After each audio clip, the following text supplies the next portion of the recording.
السلام علیکم ورحمۃ اللہ وبرکاتہ۔ مکرم ناظرین گرامی، یہ جو محرم کا مہینہ ہے بیچارہ انتہائی مظلوم مہینہ ہے۔ اس مہینے میں لوگ جتنی زیادہ خرافات کرتے ہیں، شاید ہی کوئی دوسرا مہینہ ہو جس میں خرافات ہوتی ہوں۔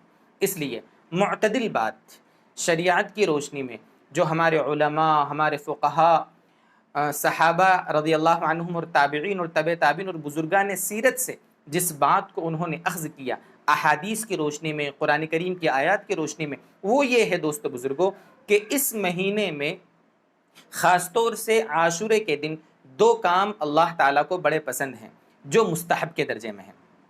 پہلا کام 10 محرم کو روزہ رکھنا ہے، ساتھ میں 9 تاریخ کو بھی ملا لیں یا 10 کے ساتھ 11 کو ملا لیں، 2 دن کے روزے رکھ لیں۔ یہ مستحب ہے، بڑی فضیلت ہے اس کی۔ ہم نے مستقل اس کے بارے میں ایک کلپ بھی بنا چکے ہیں، اس کی لنک ڈسکرپشن میں موجود ہے، کیا تفصیلات ہیں وہاں دیکھ سکتے ہیں آپ۔ دوسرا کام جو اس دن کرنا اللہ کو پسند ہے، اللہ کے نبی صلی اللہ علیہ وسلم کی روایت کی روشنی میں، وہ ہے اس دن اپنے گھر والوں پر وسعت کرنا۔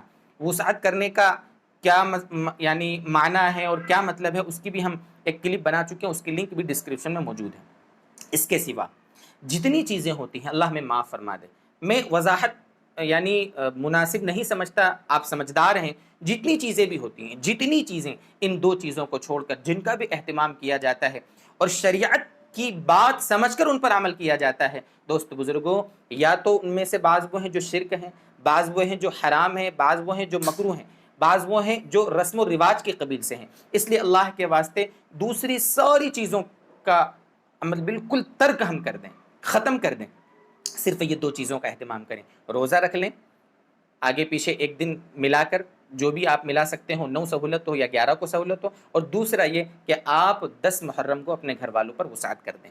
اس کے سوا خاص طور سے جیسے نماز کا جو مسئلہ ہے، عاشورے کی جو نماز پڑھی جاتی ہے، 4 رکعت نماز، اور اس میں پہلی رکعت میں سورہ فاتحہ کے ساتھ یہ سورت اتنی مرتبہ، یہ سورت اتنی مرتبہ، اور اس کے بڑے فضائل بیان کیے جاتے ہیں۔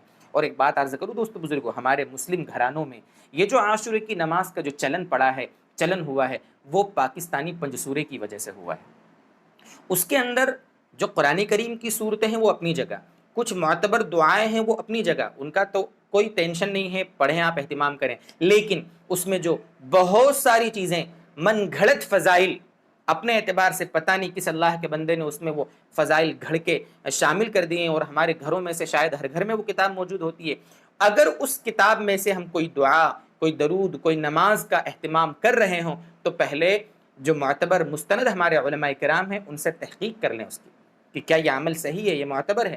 آج کل یہ سوشل میڈیا کا زمانہ ہے، ویسے بھی ایسی من گھڑت چیزوں کا بہت پھیلاؤ ہو رہا ہے، تو ہم کوئی بھی چیز جب تک کہ اپنے علماء سے اس کی تصدیق اور تحقیق نہ کرا لیں اس پر عمل شروع نہ کریں۔ عاشورے کی کوئی نماز نہیں ہے شریعت میں، آپ دیگر نمازیں جو ہیں، فرض نمازیں ہیں، دیگر سنتیں ہیں، تہجد ہے، چاشت ہے، اشراق کی نماز ہے، اوابین ہے، دیگر نمازیں، ان کا اہتمام کریں نا، کوئی مسئلہ نہیں۔ تحیۃ الوضو، تحیۃ المسجد ہے۔ ہم فرض نماز پڑھتے نہیں، بہت سارے اللہ کے بندے ایسے ہیں، ہم نے دیکھے، ہم کو فون لگاتے ہیں، فرض نماز پڑھی نہیں ہے، فجر کی نماز فرض ہے وہ پڑھی نہیں، اور عاشورے کی نماز کے بارے میں معلومات لے رہے ہیں کہ کتنی رکعت پڑھنا ہے، کب پڑھنا ہے۔ بہت سارے لوگوں کے بارے میں تو یہ بھی سنا کہ مسجد میں باقاعدہ جماعت کے اہتمام کے ساتھ مسجدوں کے امام نماز پڑھا رہے ہیں، عاشورے کی نماز۔ بھائی عاشورے کی کوئی نماز نہیں ہے۔ اللہ کے واسطے ان ساری چیزوں کو چھوڑیں اب، اور صحیح معتبر علماء سے مسائل معلوم کر کے عمل کرنے کی کوشش کریں۔ اللہ ہمیں توفیق دے، اللہ ہمیں سمجھائے۔ وآخر دعوانا ان الحمد للہ رب العالمین۔